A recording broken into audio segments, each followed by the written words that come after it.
Hey, Dan Passarelli here. Well, the market was a little red today. We closed a little bit lower, about a percent or so in the SP 500. But there were a couple of sectors that have led the market lower, and there's some sectors that I might want to avoid for the short term, or at least putting on any new bullish positions in the short term. So we're going to start by looking at the communications sector.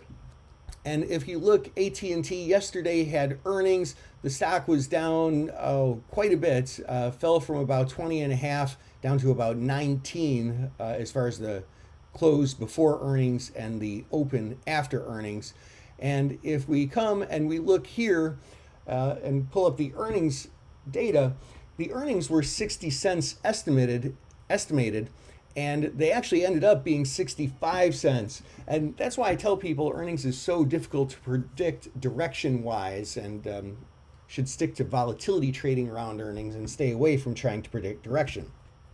Needless to say, after that big gap lower, AT&T continued lower today, and Verizon, symbol VZ, let's see here, Verizon, symbol VZ, kind of a similar thing. It gapped lower yesterday in sympathy with AT&T, and then this was definitely a case of sell the rumor and also sell the news, because the stock gapped lower when earnings came out today. So that's the communications sector, a little bit of a bloodbath there. And then the technology sector was not really great either.